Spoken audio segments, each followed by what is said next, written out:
وما أرسلناك إلا رحمة للعالمين. Kita masuk di bab 608, bab al-qaimar, judi. Sampai dibikin bab khusus sama Imam Al-Bukhari. Kalau di di kitab yang kita pegang diterjemahkan sebagai taruhan. Jadi termasuk judi adalah taruhan gitu. Artinya terjemahannya nggak terlalu indah. An Ja'far bin Abil Mughirah, dari Ja'far bin Abil Mughirah qala, beliau berkata, nazzala bi Sa'id ibni Jubair faqala, Sa'id bin Jubair nazala, turun, singgah ke rumahku. Faqala, kemudian berkata, haddatsani Ibnu Abbas, menceritakan kepada Ibnu Abbas, annahu kana yuqal, bahwasanya dia berkata, aina aisarul jazur, manakah unta?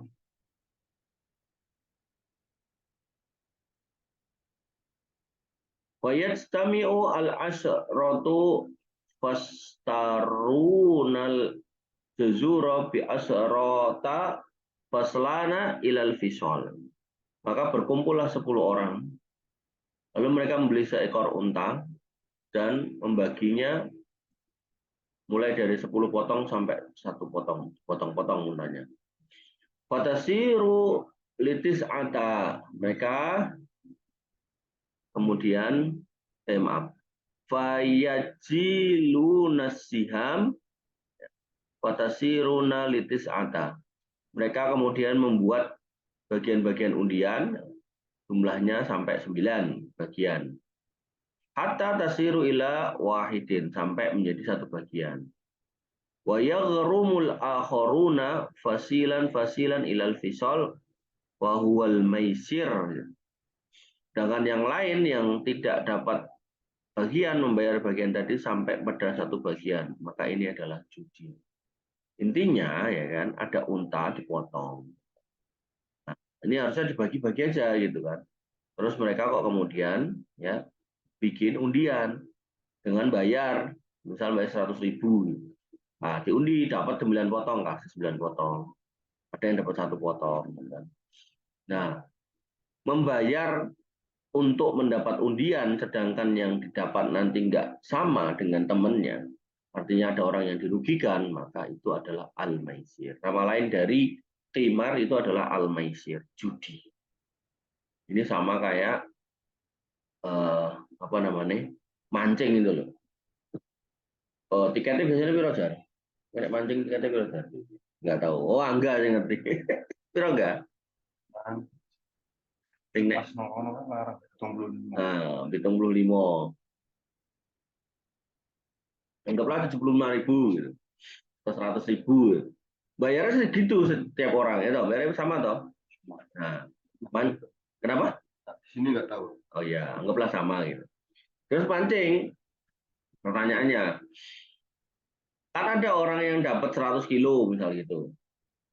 Ada yang dapat cuma 2 kilo gitu. Itu yang 100 kilo nambah bayar apa enggak? Enggak. Yang 2 kilo 100.000-nya dikurangi apa enggak? Enggak juga kan? Enggak. Nah, maka dalam konteks seperti itu judi. Paham ya? Jadi harusnya yang benar gimana? Pemancingan itu biar syar'i. Nah, dia terapkan tiket masuk. Jangan mahal-mahal, 10.000 aja lah tiket masuk nih. Di semua yang masuk wilayah tempat mancing bayar 10.000. Nah, mereka kemudian mancing lah gitu kan. Nah, ada yang dapat 50 kilo, ada yang dapat 15 kilo. Nah, nanti bayarnya ditimbang. Kalau ikan di pasar harganya sekilo 30.000 misal gitu. Nah, karena ini pemancingan ya toh dan tempat wisata gitu kan, maka bayarnya sekilo 50.000, nggak apa-apa. Kan harga dagang, harga barang atau harga ikan itu kan nggak ada ketetapan, sehingga kalau dari awal dikasih tahu nanti kalau dapat per kilonya 50.000 ya gitu, dan orangnya masuk dan mau gitu kan, maka itu sah secara akad sebagai jual beli, bukan judi. Sehingga nanti kalau yang dapatnya 50 kilo yang bayarnya 250.000, yang dapatnya 10 kilo bayarnya 50 kali 50 ding 2.500.000. dapatnya 10 kilo yang bayarnya 500.000. Kan per kilo 50.000. Nah, nek ngono mendingan beli di pasar itu kan sekilo 30.000 ya silakan juga nggak apa-apa. Gitu. Kadang itu orang tuh kalau mancing itu ada keseruan sendiri gitu. Oh ya, jadi yang menjadikan judi itu adalah ketika tiket masuknya ini sama gitu, dan mahal, dan dia dapat sedikit atau dapat banyak ya bayarnya segitu. Jadi ada kemungkinan rugi di tukang pancingnya dalam artian yang mancing, ada kemungkinan rugi di pemilik pemancingannya gitu. Nah, kemungkinan rugi di salah satu pihak ini yang dilarang dalam agama dan itu masuk dalam kategori judi. Jadi judi itu kayak gitu ya. Jadi ada sikap atau kondisi di mana merugikan orang lain dan bisa juga menguntungkan salah satu pihak menyebabkan rugi orang lain. Kemudian ada selanjutnya Anib ni Umar bin Umar qala al-maisir al-qimar. Maisir itu adalah kimar. Ya kimar ya maisir. Judi undian itu juga merupakan sebuah perjudian. Misal kayak togel gitu kan. Orang yang dibeli itu apa sih sebenarnya? Dia kan cuma beli nomor, cuma beli gambar, cuma beli simbol, logo. Nah, nanti diundi itu di kopiok tuh. Nah, terus muncullah gambar ini, gambar itu. Oh, dia dapat, dia nggak dapat. Nah, kan perjudian sekarang tuh di beberapa negara kafir itu dipayungi oleh negara dan dapatnya itu nggak main-main ya. Kayak di Jerman itu dengan beli berapa euro, anggaplah sekitar 50.000, 2 euro apa 3 euro itu dapatnya itu kalau sampai dapat itu 2 triliun dapatnya. Jadi benar-benar kaya mendadak dengan angka yang sangat besar. Dan ya tentu nggak berkah ya, akan menyebabkan macam-macam musibah yang terjadi sama yang bersangkutan. Dan itu harus kita hindari. Sampai kita punya pendapat judi itu bikin kaya gitu. Saya di kampung bapak saya itu, saya ingat-ingat itu banyak penjudi. Jadi dulu waktu saya kecil tuh ada kultur tuh kalau orang nikahan itu biasanya ada spot disiapkan untuk para penjudi. Ya niatnya sih baik, tapi niat baik kalau dijalankan dengan cara yang salah jadinya salah ya. Jadi dia niatnya tuh dengan adanya penjudi ini kan begadang. Penjudi ini kemudian akan menungguin tenda yang mau dibuat nikahan, ya agar nggak dirusak orang dan sebagainya. Kayaknya niatnya baik, padahal sebenarnya itu buruk. Nah, maka di tiap orang mau kawinan itu mesti ada spot buat judi.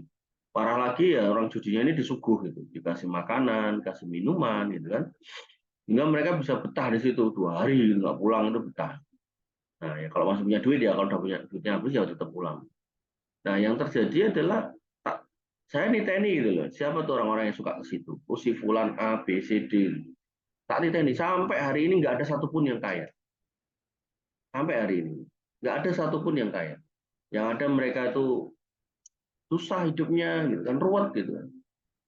Padahal filosofi orang Jawa khususnya itu dapat sedikit dikumpulin, atau udah cukup buat beliin perhiasan, gelang, kalung, cincin.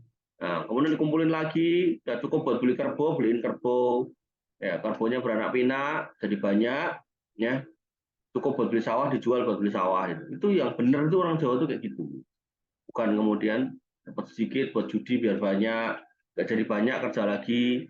Nah, kerja kecapean akhirnya nyuri gitu. Nah hal-hal kayak gini ini lingkaran setan dari perjudian, sehingga kita sebagai orang Islam tuh harus paham kalau Allah melarang sesuatu itu pasti di situ ada kondisi yang baik untuk kita. Jadi jangan kemudian melawan atau justru mencari pembenaran atas perbuatan yang salah yang kita lakukan. Allah Ta'ala.